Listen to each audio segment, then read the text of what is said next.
Hello there. This is David again, the owner of Bodyworks DW in New York City, and I am coming again at 11:30 on a Friday morning to talk about how to have a thriving massage therapy business, and specifically today some intake skills and some skills that will help you retain clients. And that's really what I like to talk about each week here. So last week we talked about asking open-ended questions and cold reading, meaning narrowing the questions and making them more specific until you reach a point at which you can find the answer that really helps the client. Today, I want to talk a little bit about determining the client's main goals. All right. And this is a skill I think a lot of therapists don't really spend enough time on. We sometimes get taught in school to think in terms of the spa world and always giving a full body massage. And that is certainly a very valid therapeutic approach. There is a good tonifying aspect to getting a nice full body massage. But if a client comes to you with a very specific complaint, I've got sharp low back pain, I've got neck pain, I've got shoulder pain, knee pain, etc., a full body massage might help that, but it's not really going to do something effective that's going to help them in the long term.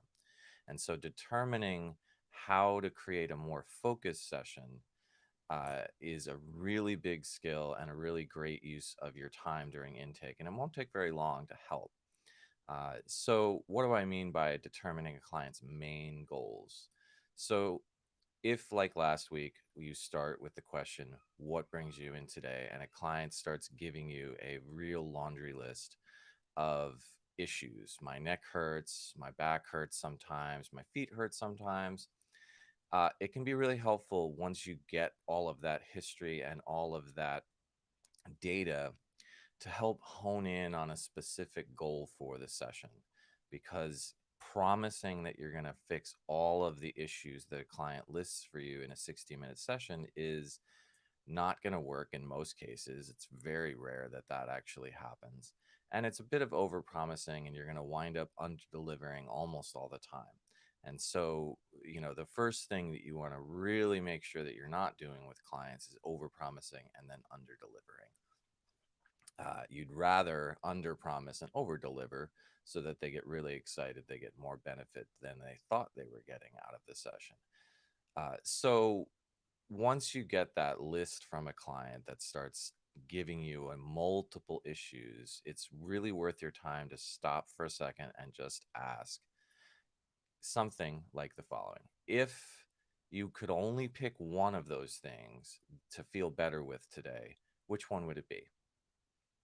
All right. Because if you think the client's going to tell you, I'd really like my neck to feel better today, but they actually come back to you with my low back is actually the most important of all these issues for me to feel better with today. That really will change at least how I sequence a session and how I put the treatment together. If they tell me their low back is the most important thing, I might definitely start them face down, spend some time working there, work the back of the legs potentially and the front of the legs. And I might only spend a little bit of time on their neck at the very end, uh, because I want that low back to be the thing that has the most results and the biggest impact for the client. If conversely, they tell me that their neck is the thing that's most important for them to feel better, that their low back hurts them sometimes, but not all the time, and really, this is the thing that's bothering me right now, I might actually just put them face up for the entire session and work on the fascial front lines of the body so that I get a good 15 to 20 minutes on their neck towards the end of the session. And then I know that that can feel a lot better. Maybe their low back will feel better, but it's not the thing I'm going to focus on, and it's not how I'm going to sequence the treatment. So taking that time to like really hone down, of all the lists that they give you, the one thing that they really care about the most is totally worth your time, and it only requires one question.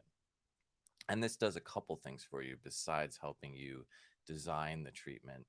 And then so the first thing it does is it puts you and the client into a space where you've agreed upon what the session is for. Now, whether you deliver on that or not is a whole other story. But let's say that you got the laundry list from the client, you didn't ask that question, and you assumed that they really wanted their neck to feel better, and you didn't address their low back to their degree. They may walk out with their neck feeling amazing and even their low back feeling a little bit better, but they still might be dissatisfied with the session and still still might feel like you didn't really hear them, or you didn't really ask, or that you didn't really care, even though you did a wonderful session and you did improve how they were feeling. So just take the time to do that.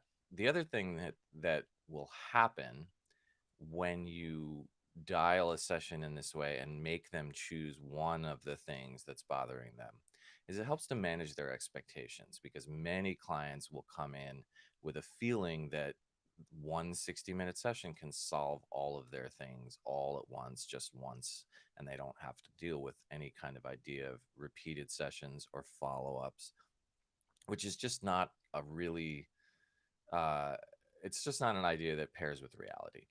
In general, it takes 3 to 8 sessions to create some sort of a long-term change on even just one issue. And if there's 3 or 4, that's going to take a while, and that's going to take a series. It can start to feel better right away, but it's going to take a while for it to stick and not come back right away. So the last piece of managing expectations that you'll get out of asking this questions is that a lot of clients don't realize that massage therapy can help with their pain. They sort of think of it as this thing that I'm doing because I'm stressed out and I just need to relax and I need a calming experience. And yes, absolutely, it can do that, but it can also do very specific work and really help with managing actual pain issues. And so, giving your clients the space to learn that that's possible is also a real benefit to you and your practice, because a lot of people just don't realize that medical massage even exists. So, just to sort of tie all that together and wrap it up, last week we talked about asking open ended questions like, what brings you here? Then we talked about narrowing those questions using cold reading to try to get at the answer of what the client is actually dealing with and what might help them.